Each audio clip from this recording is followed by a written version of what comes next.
Hi everyone, I'm Rincey and this is Rincey Reads. Today I'm going to be doing my November wrap up. So to start off, I'm going to talk about the videos that I made this month. I put up my nonfiction November TBR, which I'm sure at this point none of you guys actually care about watching anymore, but I'll link it up above just in case you are interested in seeing. I did read most of the books on that TBR, which I'm very proud of myself for. Then I did a book haul, which was very much an overdue book haul. I haven't posted a book haul since like August or September, so I had quite a number of books to show off. So that one is nice and long for you guys. I know you all appreciate nice long book hauls because it's like always my most popular video of the month. I also posted a review of Hunger by Roxane Gay, which I absolutely loved. I've been raving about it ever since I read it earlier this month. Cannot recommend that book highly enough. Definitely check out that review if you are interested in more information about it, but it was a fantastic essay collection. I'm very thankful that Nonfiction November finally pushed me to pick up this book because it's been on my list to read forever. Everyone's been raving about it all year, and I finally got around to it. And then last week I did the Nonfiction November tag, which is a lot of fun to do. I don't typically do tags, but I really enjoy talking about nonfiction, obviously. So it was kind of just like a fun opportunity to talk about some nonfiction books that I don't typically talk about on the channel. So definitely check that out if you haven't already. And then finally, I put up a mid-month check-in video as well as like a Friday Reads combination video. So since I did that mid-month check-in, I'm not going to talk about those books in this video. So what I'm going to do is I'm going to briefly go over the books I talk about in that video. So if you're interested in hearing my thoughts on any of these books, you can go check that video out. So I talked about Rebecca by Daphne du Maurier, Riverine by Angela Palm, which is a nonfiction book that I read to complete the challenge of Home, as well as Bonfire by Kristen Ritter. I really enjoyed this book as well.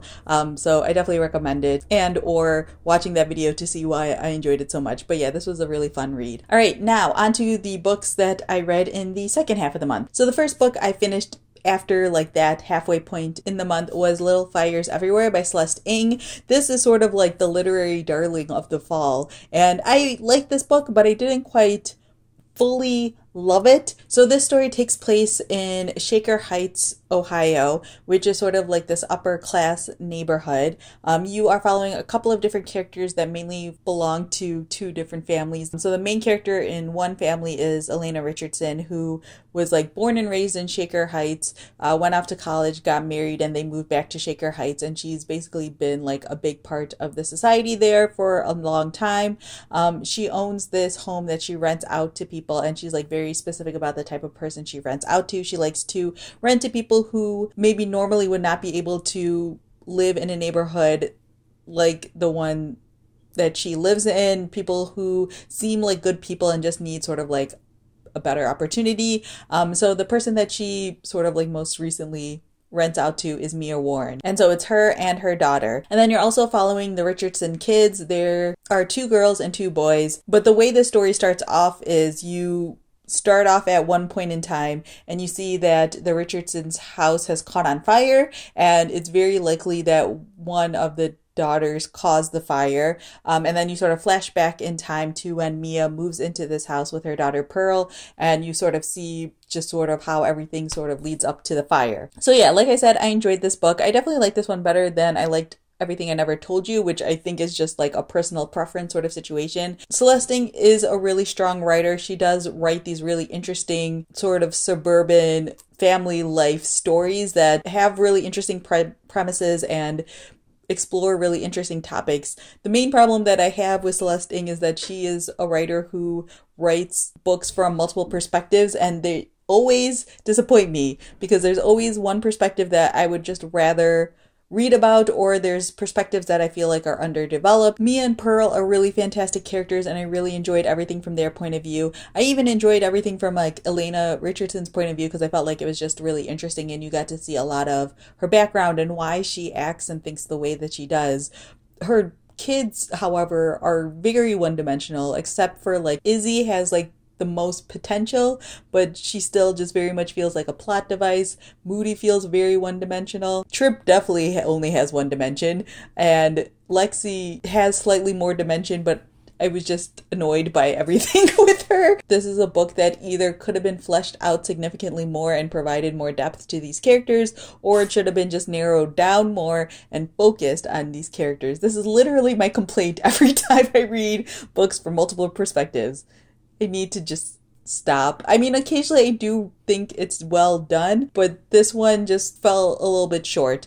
So in the end, I gave it a 3.5 out of 5 stars, which means I enjoyed it, but it's not like the best book for me. I'm not like disregarding anyone else who loves this book, because I know a lot of people really, really love this book. Again, I think that Celeste Ng is a really strong writer and she explores really interesting topics. Multiple perspectives, man, they really just ruin things for me.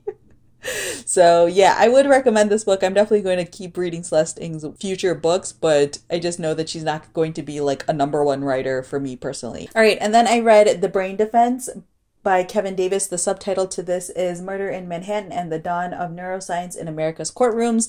This is another nonfiction book, and I really like this one. I give this one a 4 out of 5 stars. So in this book, Kevin Davis literally explores how neuroscience is used in courtrooms, and he explores this one specific case where there's this man who got into an argument with his wife and throws his wife out their apartment window and ends up killing her. And when they did a scan of his brain, they realized there was a major tumor on his brain, and they utilized that as a way to explain sort of his behavior, because he had like no previous history of like violence or anything along those lines. It seemed to happen out of nowhere. That's sort of seen as like one of the very first times neuroscience was used in a courtroom case, and from that point forward, Kevin Davis explores how lawyers have become more aware of things like neuroscience, and how there are some lawyers out there who like require that every client of theirs gets an MRI just in case. And he also looks at the biases that judges and lawyers had in using this sort of thing, because it's a relatively new method of explanation. Kevin Davis also does a really good job of exploring sort of like the pros and cons of it, like how much you should and could blame on things like tumors and diseases, and how much of it should be like personal responsibility. There's sort of this idea that like no one's really like normal, like very few people fall into normal, and like what is considered normal. And there are also questions of like how far off from normal you need to be in order to blame your brain on what crime you committed versus like what you actually need to take the blame for yourself, things like that. I found it to be super, super fascinating. I think this book is extremely well written, and if you are someone who finds like true crime or like really enjoys Law and Order or anything along those lines, like you would probably really enjoy this book. I think Kevin Davis does a really good job of picking out the most like interesting and appealing cases that relate to neuroscience and using them as examples to expound upon these greater ideas. Yeah, this was really, really fascinating. I highly, highly recommend this book. All right, next up, I read Turtles All the Way Down by John Green, and I'm not going to talk about this one a lot here, which I'm sure is going to disappoint a lot of people, but I am going to record a full review of this book because I have a lot of thoughts and a lot of feelings. Overall, positive, but I will say that if you are someone who has like strong negative feelings towards John Green, this book is not necessarily going to change your opinion. If you have like strong hatred towards like the typical John Green tropes of there not really being a good plot or characters talking older than they appear in the story, all of that still happens. But I do really think that John Green explores some really, really great things in here, and just overall the way that he explores mental illness in here is really, really remarkable and so well done.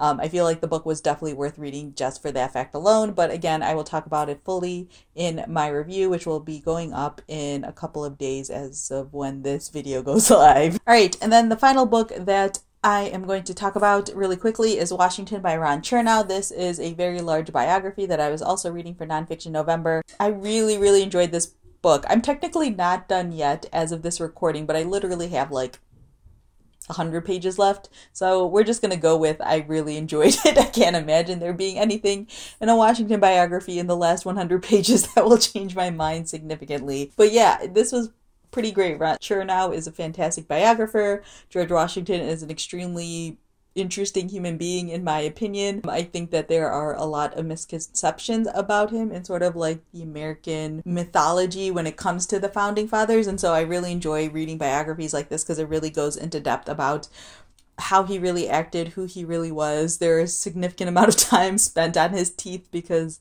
Americans have this weird idea that he had wooden teeth or wooden dentures, which is not really true. How do we even get these ideas put into our brains? I don't know, but we all know this weird mythology. Anyways, should you pick up this book if you're interested in it? Sure, why not? But don't expect this to be like a crazy riveting read. Obviously, like the Hamilton biographies were really well done because Hamilton was just a more crazy and interesting person, in my opinion.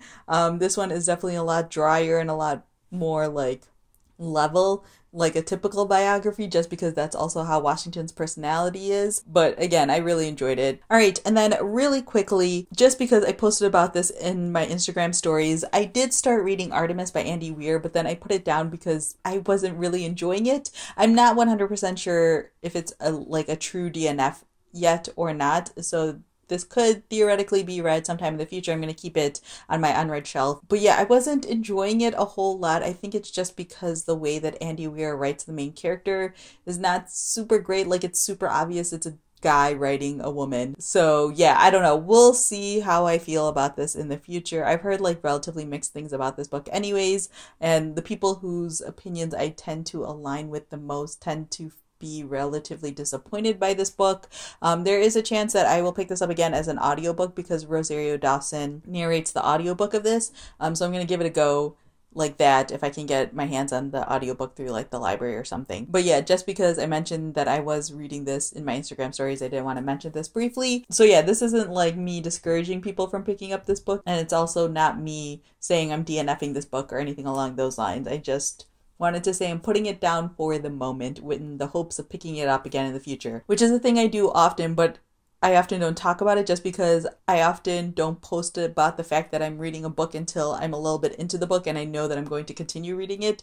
It's one of the ways I maintain my own personal sanity when it comes to talking about books on the internet, but that's a different video for a different day. So yeah, those are all of the books I read in the month of November. If you have any questions or comments about any of the books that I talked about here in this video, definitely leave it down in the comment section. And just a quick reminder that I am doing Vlogmas and I'm taking questions for a Q&A. I will link to my Vlogmas videos up in the cards and or in my end screen.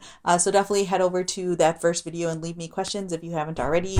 And I will have my face here in your subscription feed again tomorrow. So yeah, that's all I have for now, and thanks for watching.